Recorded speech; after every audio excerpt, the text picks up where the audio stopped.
요한일서 2장 7절에서 11절 말씀을 한 절씩 교독하도록 하겠습니다. 사랑하는 자들아, 내가 새 계명을 너희에게 쓰는 것이 아니라 너희가 처음부터 가진 옛 계명이니 이 옛 계명은 너희가 들은 바 말씀 이거니와.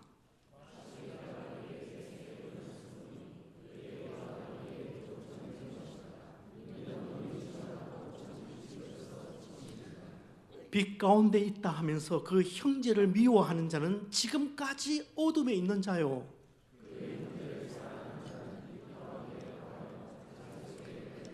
11절 같이 읽습니다. 그의 형제를 미워하는 자는 어둠에 있고 또 어둠에 행하며 갈 곳을 알지 못하나니 이는 그 어둠이 그의 눈을 멀게 하였습니다.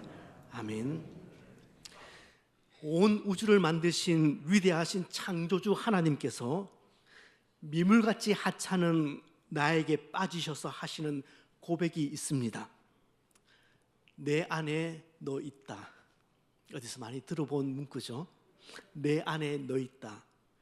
그러니까 우리가 주님께 먼저 빠진 것이 아니라 주님이 우리에게 먼저 빠지셔서 이런 고백을 하시는 겁니다. 그래서 그 유명한 어거스틴은 이렇게 이야기합니다. 하나님은 이 세상에 사랑할 사람이 나 하나밖에 없는 것처럼 나를 사랑하신다. 하나님은 이 세상에 사랑할 사람이 나 하나밖에 없는 것처럼 나를 사랑하신다. 그렇게 이야기를 했습니다. 그렇죠. 이걸 찬송가로 바꾸면 이렇게 되는 거죠. 주 예수 내가 알기 전 날 먼저 사랑했네. 그 크신 사랑 나타나 내 영혼 거듭났네.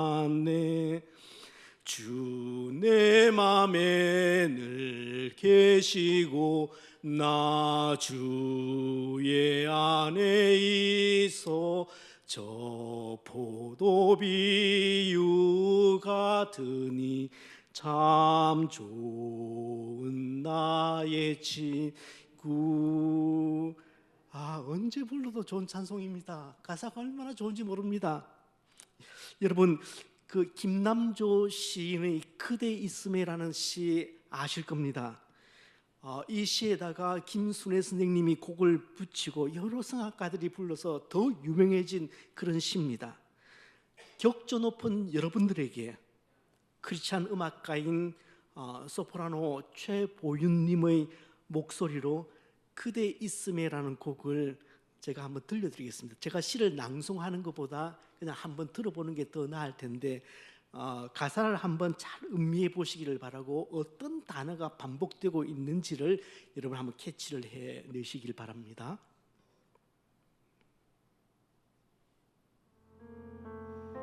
그대의 근심 있는 곳에 나를 불러 손잡게 하라. 큰 기쁨과 조용한 갈망이 그대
소명음악회였습니다. 저는 가곡도 참 좋아하거든요. 내가 있어서 너가 있는 것이 아닙니다. 사랑은 정반대입니다. 김남조 시인은 그대가 있어서 내가 있다 그렇게 얘기를 합니다. 그래서 그대 있음에 라는 말을 계속해서 반복을 이 시에서 하고 있습니다. 이것이 사랑의 신비입니다. 내가 있어서 너가 있다는 말은 사랑에 빠져본 경험이 없거나 지독하게도 자기 중심적인 사랑 혹은 이기적인 사랑을 하는 사람의 특징입니다. 진짜 사랑에 빠지면 김남조 시인이 읊조리는 것처럼 그대가 있어서 내가 있다 그렇게 이야기를 합니다. 더 이상 나 중심이 아니라 그대 중심입니다. 그래서 하나님과 진정한 사귐이 있는 사람에게 나타나는 현상이 있습니다. 하나님뿐만이 아니라 내 곁의 그대가 사랑스러워 보입니다. 내 곁의 형제 자매가 귀하게 보이는 겁니다. 내가 있으니까 당신이 있는 것이 아니라 집사님이 계셔서 제가 있습니다. 그게 되는 겁니다. 여러분, 지금 곁에 앉으신 분이 그렇게 보이십니까? 지금 곁에 앉으신 분들이 정말 그대가 있어서 제가 있습니다 그렇게 보이시는지요? 네, 고맙습니다. 마태복음 22장 35절에서 40절 말씀을 보시면 한 율법사가 예수님께 나와서 이런 질문을 던집니다. 선생님, 율법 중에서 어느 계명이 가장 큽니까? 그러자 예수님은 조금도 주저함 없이 이렇게 대답을 합니다. 우리 같이 한번 읽어보실까요? 내 마음을 다하고 목숨을 다하고 뜻을 다하여 주 너희 하나님을 사랑하라. 이것이 크고 첫째 되는 계명이요 그와 같으니 내 이웃을 내 자신같이 사랑하라. 온 율법의 선지자의 강령이니라.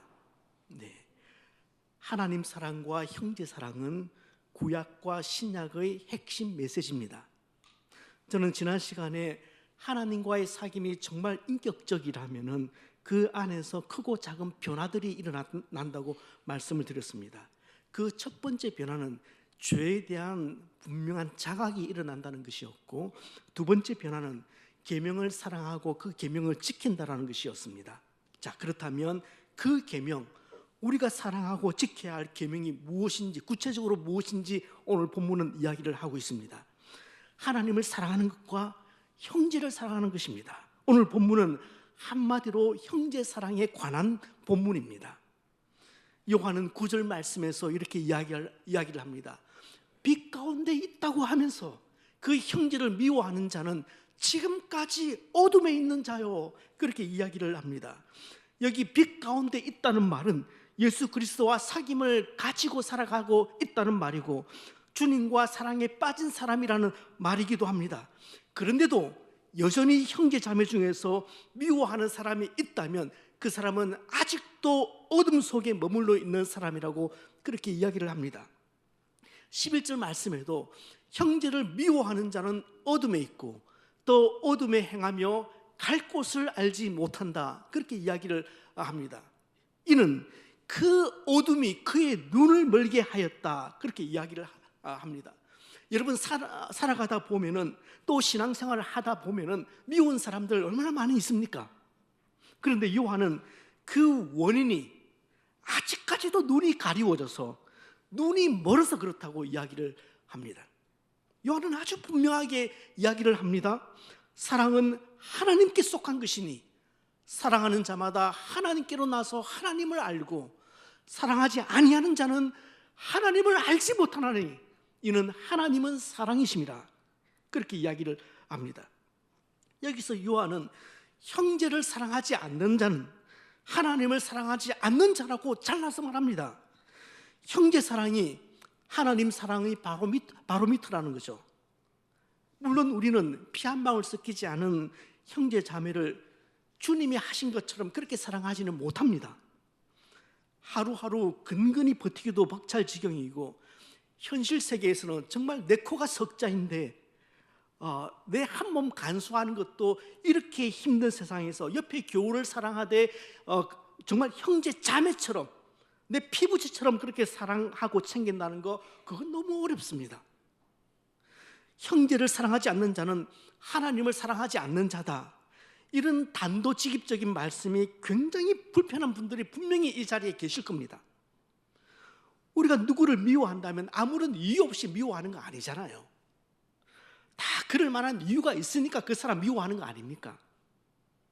그러나 성경은 사족을 달지 않고 그냥 미워하는 사람이라고만 말하였음을 주목하셔야 합니다. 물론 미움을 살 정도로 잘못하는 사람도, 미움을 받을 만한 근거를 제공하는 사람도 분명히 문제는 있습니다. 그 사람에게 분명히 문제 있습니다. 하지만 사람을 증오하고 사람을 미워하는 것은 근본적으로 악한 것임을 요한은 드러내고 있습니다. 이런 이유 때문에 저같이 좀 모자라는 사람은 성경에 나오는 형제 사랑의 계명이 살아가면 살아갈수록, 목회를 하면 목회를 할수록, 야, 이 말씀이 나한테 너무 어렵다, 그런 생각이 새록새록 듭니다. 억지로라도 다시 한번 사랑해야지 다짐하지만 사실은요, 그것마저도 좀 쉽지 않습니다. 그런데 만약 이런 형제 사랑의 계명을, 그 계명을 지키는 행위 아래에 그 아래에 깔려 있는 동기가 사랑이 만약에 아니라면은, 겉으로 드러난 사랑의 행위는 자칫 잘못하면은 무서운 율법주의가 될 수 있습니다. 죄짓지 않아야 한다, 하나님 말씀대로 살아야 한다, 내 이웃을, 내 형제 자매를 정말 내 몸처럼 사랑해야 한다, 그렇게 말하는 사람들 중에 무서운 신앙인들이 있습니다. 율법적으로 종교 생활을 하고 이런 계명을 지키려고 하다 보니까 주변의 신앙인들에게 얼마나 날카로운지 모릅니다. 특별히 9절과 11절에 나오는 그 형제를 미워하는 자는 그냥 막연히 어떤 지체를 싫어하는 것이 아니라 어떤 신앙적인 틀을 가지고 그 형제를 판단을 하거나 아니면 내가 만든 신앙의 프레임 속에서 그 형제를 계속해서 정죄하는 것을 뜻합니다. 그런 면에서 교회의 목사나 장로들이 복음적인 것이 얼마나 중요한지 모릅니다. 교회의 지도자들이 율법적이 되어버리면 교인들은 전부 다 그런 식으로 변합니다. 그렇게 자유함이 없다 보니까, 그러다 보니까 신앙생활 하는 것도 기쁨도 없고 얼마나 고단한지 모릅니다. 신앙생활 하는 게 고단해요. 초창기 예수 전도단 사역에 중추적인 역할을 했던 사람이 프로이드 맥클랑이라는 사람입니다. 로렌 커닝햄 이분하고 이 맥클랑하고 YM을 세우는데 지대한 역할을 했던 분이죠. 이분은 어린 시절에 미국의 남부 보수적인 교회에서 그렇게 자랐다고 합니다. 여러분, 지금도 미국의 남부 지역을 바이블 벨트라고 그렇게 이름합니다. 그러니까 저 지역은 그래도 굉장히 예수 잘 믿는다, 엄격하게 믿는다, 전통적으로 예수님을 엄격하게 잘 믿는 지역을 바이블 벨트라고 그렇게 합니다.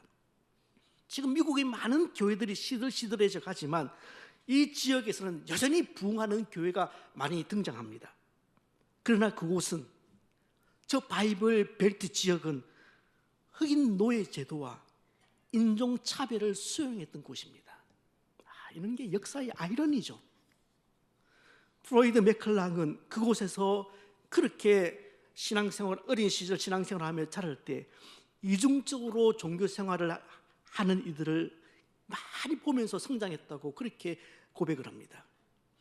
율법생활, 종교생활을 하는 그들의 특징은 열심은 있지만 무서웠다고 그렇게 얘기를 해요. 그분의 책에서 내용을 한번 인용합니다. 그들은 예수님의 마음으로 사람들을 사랑하는 모습은 별로 없었다. 그러나 다른 사람들에 대하여는 매우 비판적이었다. 말씀을 근거로 누군가의 결점을 찾기 위해 눈을 부라리며 살피고 있는 듯했다. 그들이 내뱉는 말은 무서웠다. 교회에서 모이는 횟수는 굉장히 많았지만 기쁘지는 않았다. 찬송가를 부르지만 분위기는 가라앉아 있었다. 겉으로 거룩한데 얼마나 사랑을 실천하느냐가 아니라 얼마나 음숙하느냐가 기준이었다. 그래서 이 맥클랑의 이야기에 의하면은 예배가 끝나는 시간이 그 성도들의 얼굴이 가장 기뻤다고 해요. 근데 자신들은 잘 몰랐다고 그렇게 이야기를 합니다. 맥클랑은 이런 위선적인 모습을 바라보면서 그 충격을 느끼면서 그렇게 자랐다고 얘기합니다. 그런데 그런 분위기에서 살다 보면 자신도 어느덧 그런 모습을 갖게 되더라는 겁니다. 맥클랑은 신앙생활을 하면서도 끊임없이 죄책감에 시달렸고, 사람들의 인정과 칭찬을 받고자 노력했고, 자신의 약점과 잘못은 숨기느라고 그렇게 늘 좌불안석이었다고 고백합니다. 그렇게 자신의 죄를 꽁꽁 숨기는 한편 상대의 약점을 자꾸만 드러내는데 그렇게 혈안이 되었다고 합니다. 그러니까 다른 사람을 자꾸만 비판하는 사람, 다른 사람의 잘못을 자꾸만 끄집어내는 사람을 보십시오. 자기 죄를 숨기기 위한 가면을 쓰는 것일 때가 허다합니다. 이것이 율법이 지배하는 신앙 공동체의 모습입니다. 겉으로는 거룩하죠. 너무너무 거룩해 보입니다. 미국의 남부 저 바이블벨트 지역에서는 지금도 예전 그대로 그렇게 예배를 드립니다. 얼마나 엄숙한지 모릅니다. 그렇지만 속은 회칠한 무덤같이 완악했다고 그렇게 맥클랑은 이야기를 합니다. 조정민 목사님의 사람이 선물이다라는 책에 이런 구절이 제 마음을 확 끌어당겼습니다. 한눈에 남의 결점을 보는 사람은 예리한 사람이다. 보고 비판하는 사람은 똑똑한 사람입니다. 그냥 덮어주는 사람은 푸근한 사람입니다.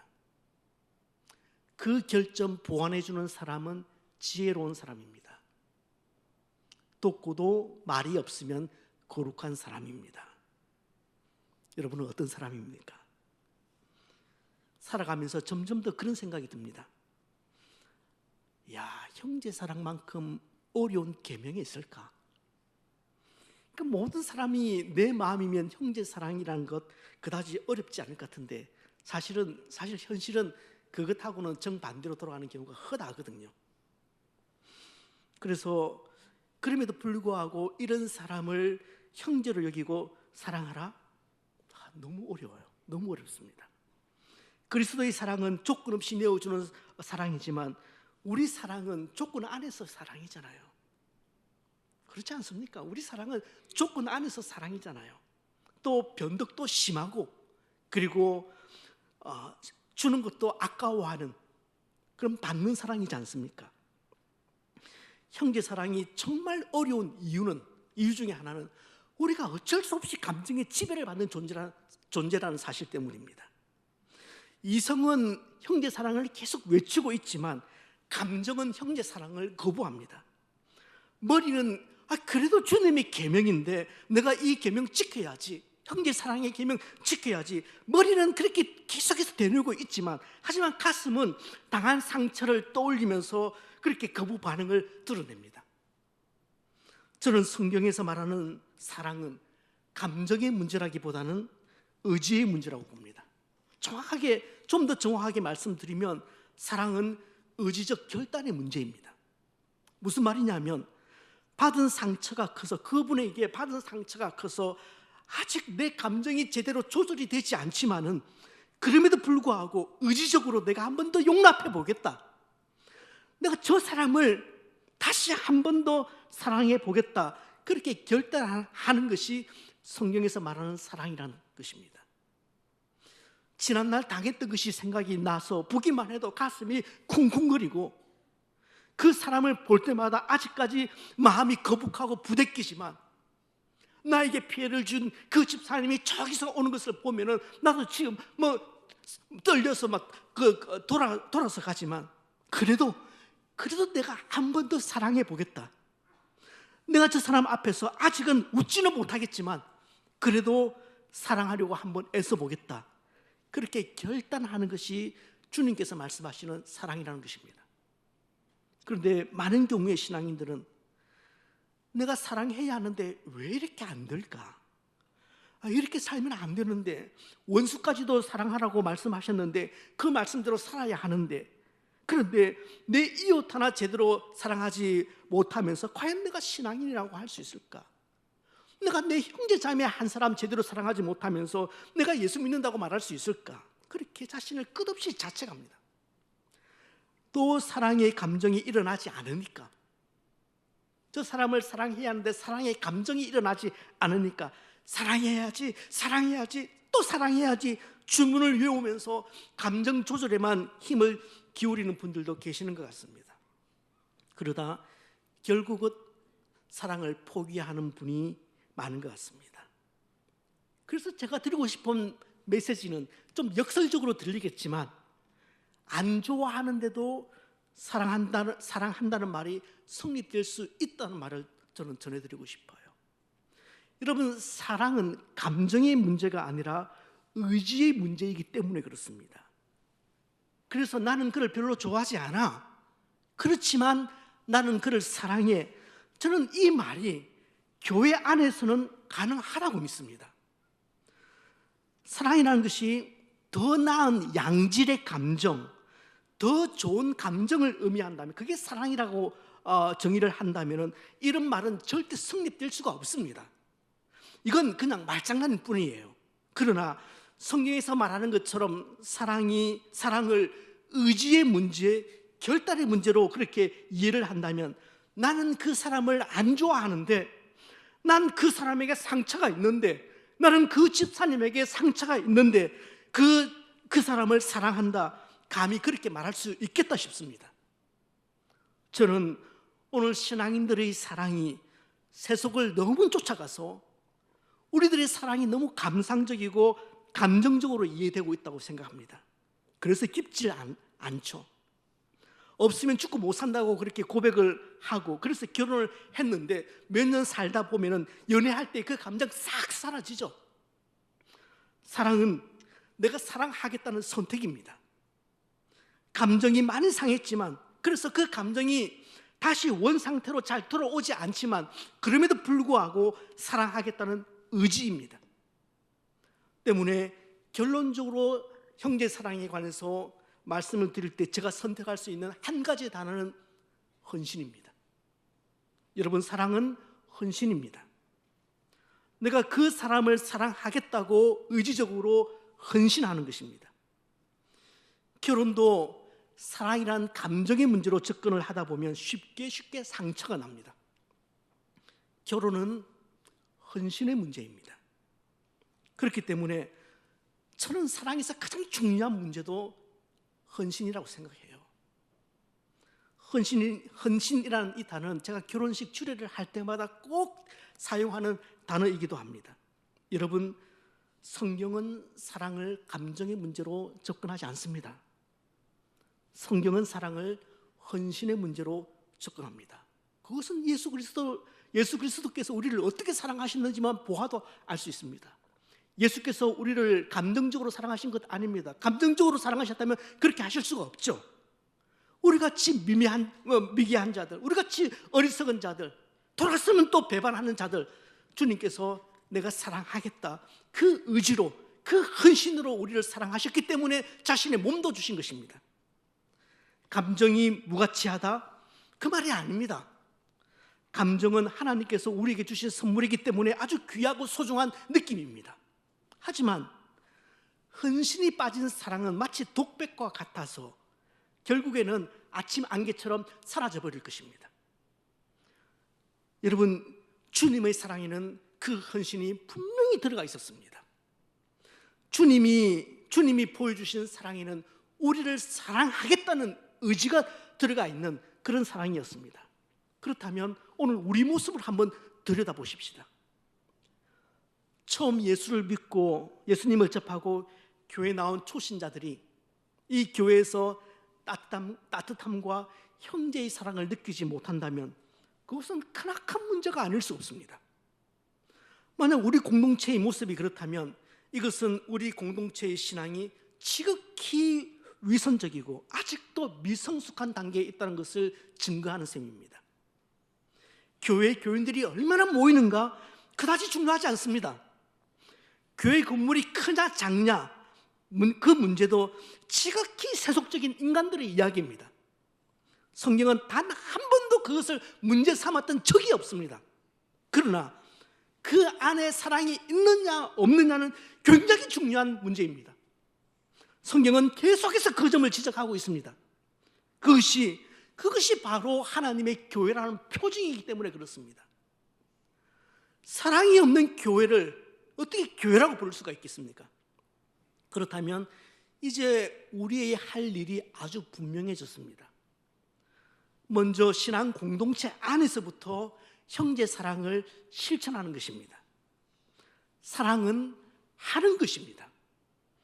아무리 아름다운 사랑의 언어도 행하지 않는 다음에야 죽은 언어일 뿐입니다. 사랑은 행함으로 드러나지 않으면 그게 사랑인지 아닌지 확인할 길이 없습니다. 텔레마케터라는 직업을 가지신 분들이 계시죠. 말 그대로 전화기를 통해서 영업을 하는 사람들을 뜻합니다. 이분들은 매일 수없이 많은 전화를 돌리면서 영업을 하십니다. 그럴 때 이렇게 말하도록 훈련받습니다. 사랑합니다 고객님, 사랑합니다 고객님. 요즘은 좀 이 말이 사라졌는데 참 이 말 많이 들었습니다. 사랑합니다 고객님, 사랑합니다. 그렇다고 그분들이 정말 나를 사랑한다고 믿으시는 분들은 안 계시죠. 그러니까 머리로 사랑하는 겁니다. 여러분, 우리가 머리로 사랑을 늘상 주다 보면은 가슴이 마비가 될 때가 있습니다. 왜냐하면 머리만 쓰다 보니까 가슴을 쓰는 법을 잃어버리기 때문에 그렇습니다. 구체적인 표현이 없는 사랑은, 구체적인 행동이 없는 사랑은 언어 도단일 뿐입니다. 그건 사랑이 아닙니다. 어제 결혼식 감사 예배 드릴 때 제가 모이신 분들에게 그 얘기를 해드렸습니다. 여러분, 생텍쥐페리가 쓴 어린 왕자 아마 다 읽어보셨을 겁니다. 어른들을 위한 동화이기 때문에 아마 거의 다 읽어보셨을 텐데, 그 책에 보면은 지구에 온 그 어린 왕자가 수천 송이 장미가 피어 있는 것을 보고, 그걸 보고 오히려 실망하는 장면이 나와요. 어린 왕자는 이제까지 저 별에 두고 온 자신의 장미만이 전부인 줄 알았는데, 이렇게 많은 장미를 지구에서 보자 바로 멘붕이 온 겁니다. 이때 지혜로운 여우가 그 어린 왕자에게 이런 말을 합니다. 너의 장미꽃을 그토록 소중하게 만드는 것은 그 꽃을 위해서 너가 소비한 그 시간 때문이야.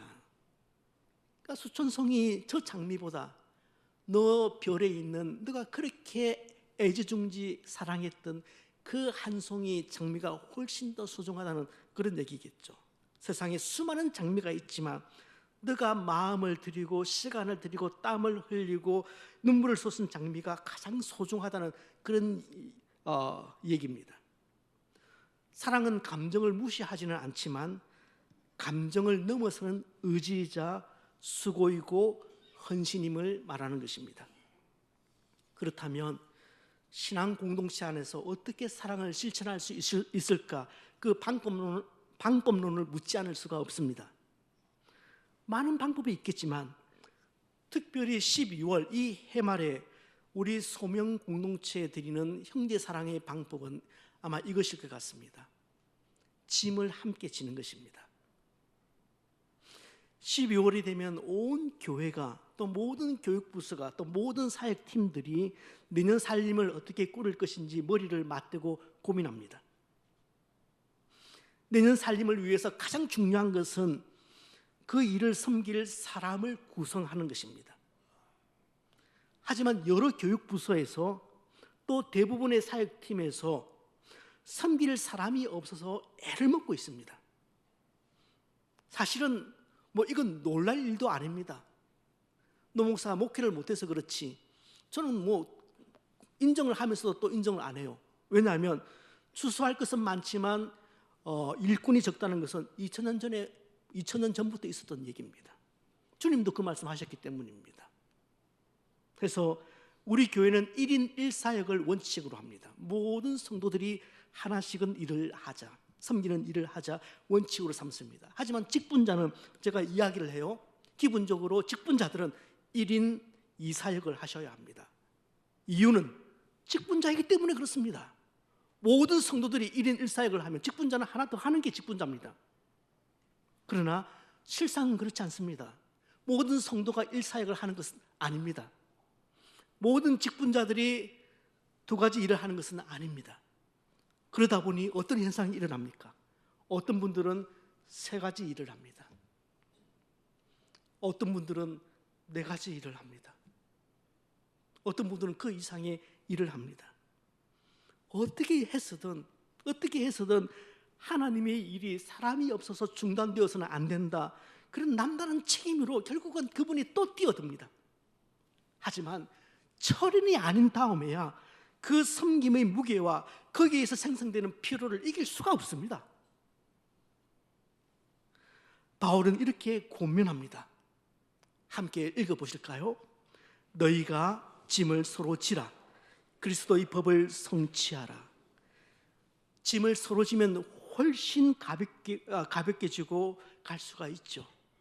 그런데 여기서 말하는 짐은 헬라어로 과도한 짐, 너무 무거워서 우리를 짓누르는 짐을 의미합니다. 그 2절에 나와 있는 짐은 복수의 짐입니다. 단수의 짐이 아니라 복수의 짐이고, 뒤에 나오는 짐은 단수의 짐입니다. 그러니까 2절에 너희가 짐을 서로 지라고 할 때는 이 짐은 하나가 아니라, 가방 하나가 아니라 여러 가방입니다. 짐이 복수이죠. 과도한 짐, 너무 무거워서 우리를 짓누르는 그런 짐. 이 짐은 혼자서는 감당하기 힘든 거대한 돌과 같은 짐입니다. 그래서 이 짐은 한 사람을 쉽게 뭉개버릴 수 있습니다. 그 짐은 섬기는 그분의 등뼈를 휘게 만들 것입니다. 이 무거운 돌을 옮기기 위해서는 누군가의 도움이 필요합니다. 그럴 경우 형제 사랑을 실천하는 성도는 기꺼이 다른 지체들의 짐꾼 노릇을 하는 것입니다. 그렇습니다. 하나님과 사귐이 있는 성도들은 다른 형제가 무거운 짐을 지고 있는 것을 보게 될 때 뒷짐지고 바라만 보고 있지 않습니다. 하나님과 사귐이 있는 성도들은 서로 짐을 나누어 질 줄 압니다. 서로 사랑하라, 서로 위로하라, 서로 용납하라, 서로 환영하라, 서로 축복하라, 서로 짐을 지라. 그 앞에는 서로라는 말이 붙습니다. 서로라는 말이 너무 아름답지 않습니까? 짐을 서로 짐으로 그리스도의 법을 성취하는 그런 소명교회가 되시길 바랍니다. 여러분, 아멘 소리가 적으시네요. 역시 부담스러우시죠? 나가실 때 필경대 위에 교사 지원서가 있습니다. 교사 지원서보다 여기보다 더 지금 사람이 시급한 것은 제가 볼 때 중요하지만, 너무 중요한 일이지만 각 위원회에 사람이 구성되지 않고 있다고 제가 보고를 받았습니다. 위원회에서 이걸 좀 만들어야 될 것 같습니다. 그래서 여러분, 적어도 내가 그리스도를 진심으로 사랑한다면 그 형제 사랑을 어떻게 공동체 안에서 표출할까? 적어도 1인 1사역으로 형제의 짐을 나누어 짐으로, 내가 지지 않으면 누군가는 2개, 3개, 4개의 일을 해야 되기 때문에 우리가 정말 그리스도와 사귐이 있다고 한다면 그 형제 사랑으로 나아가야 하고, 형제 사랑은 짐을 서로 나누는 것으로 그렇게 표현이 되었으면 참 좋겠습니다. 살아있는 순교자로 불리는 리차드 범브란트 목사님, 간혹 제가 이분 예화를 들기도 합니다. 리차드 범브란트 목사님이 예수 믿다가 감옥에 들어가서 말로 다 할 수 없는 그런 고초를 겪죠. 그래서 범브란트 목사님의 책을 읽으면서 이제 눈시울이 막 뜨거워져요. 그의 글 가운데서 이런 이야기가 있어서 제가 인용을 하겠습니다. 자, 많은 그리스도인들이 예수님을 믿는다는 이유로 감옥에 갇혀 고문을 당하고 여러 어려움을 겪었습니다. 햇빛도 들어오지 않는 컴컴한 감옥 안에서 사람들은 딱딱한 빵과 물로 끼니를 때워야 했습니다. 기본적인 조건이 열악하여서 사실 예배드릴 환경이 못 되었습니다. 그럼에도 불구하고 잡혀온 그리스도인들은 거의 다 정치범들이죠.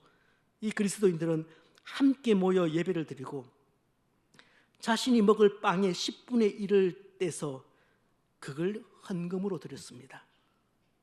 그렇게 모인 빵 조각들은 그날 고문을 당하고 상처투성이가 되어 돌아온 형제에게 먹였습니다.